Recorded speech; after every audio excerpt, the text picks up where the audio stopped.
Cock cock. একটু কাছে এসো না, একটু কাছে এসো না, কক কক কক।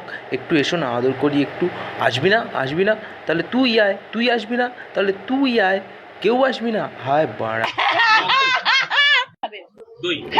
নমস্কার বন্ধুগণ, welcome to my new video. তো গরম ভাই খুবই করেছে ভাই, 33 লক্ষ কোটি গরম বাইরে, তাই বাইরে যাচ্ছি না। এই গরমের সময় আমাদের করণীয় কিছু জিনিস আছে, যেমন আমাদের ভাই টুপি পরতে হবে। হ্যাঁ, সেটা ঘরের মধ্যে হোক বা ঘরের বাইরে, আমাদের ভাই সবসময় টুপি পরে থাকতে হবে। যেমন ঘরের মধ্যে উল্টো করে টুপি পরে থাকতে হবে, আর ঘরের বাইরে সোজা করে টুপি করে থাকতে হবে।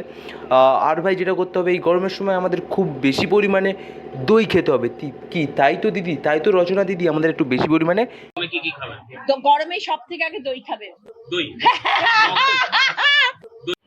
আচ্ছা ধরো ভাই, তুমি একটা কারো বিয়ে বাড়িতে গেলে, যেখানে তোমাকে খেতে দেওয়া হলো সবার সাথে তুমি, এবং খেতে বসলে, তুমি ভাত ডাল মাছ মাংস সব খেলে।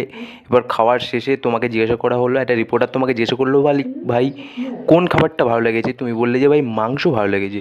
ঠিক আছে, তোমাকে মাংস ভালো লাগার কারণটা বলতে বললো, তুমি বললে যে ভাই মাংস বিশেষত লেগ পিস ভালো লেগেছে, কারণ এখানকার মুরগিগুলো পোলট্রি ফার্মে তাদের নিজস্ব পা দিয়ে তাদের নিজস্ব পটি চটকায়, তাই লেগ পিসের মধ্যে পটির ফ্লেভারগুলো চলে এসেছিলো, তাই এত সুন্দর মাংস তরকারি লেগেছে।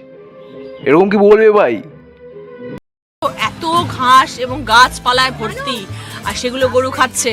গরু তো শাক পাতা খেয়েই বড় হয়, এবং সেগুলো খেয়ে হৃষ্টপুষ্ট হচ্ছে। আর তারপর তার যে দুধটা বেরোচ্ছে সেটা এত ভালো, যে দইটা এত ভালো। মানে বলছি দিদি, এটা গরুর রচনা ছিল না দইয়ের রচনা, একটু বললে ভালো হতো।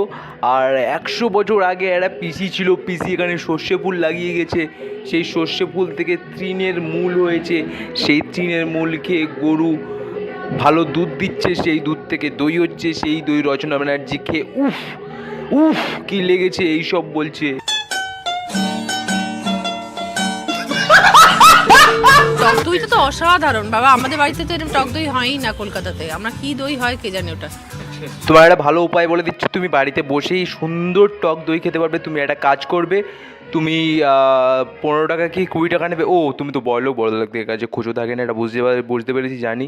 তুমি 30 টাকা কিংবা 50 টাকা নেবে কিংবা 100 টাকা নেবে, নিয়ে একটা মিষ্টির দোকানে যাবে, গিয়ে বলবে আমাকে টক দই দাও, সুন্দর টক দই দাও। তোমাকে সুন্দর টক দই দেবো, দিয়ে দেবে, আমি দেবো না, সুন্দর টক দই দিয়ে দেবে মিষ্টি দোকানদার, সেইটা খাবে, বাড়িতে বানাতে হবে না, বুঝলে তো ভাই। আজকে ভিডিও বন্ধু, ভিডিওটা ভালো লাগলে চ্যানেল নতুন থাকলে অবভিয়াসলি চ্যানেল নতুন, তাই চ্যানেলটা সাবস্ক্রাইব করে দেওয়া, ভিডিও ভালো লাগলে লাইক দেওয়া, আর খুব ভালো লাগলে বন্ধুদের সাথে শেয়ার করো। আজকে ভিডিও পর্যন্ত। আর সিরিয়াস মাইন্ডে নিয়ে নিও না ভিডিওটা। আর টক দই বাড়িতে তৈরি করার দরকার নেই, বাজার থেকেই কিনতে পাওয়া যায় 15 কিংবা 30 টাকা করে।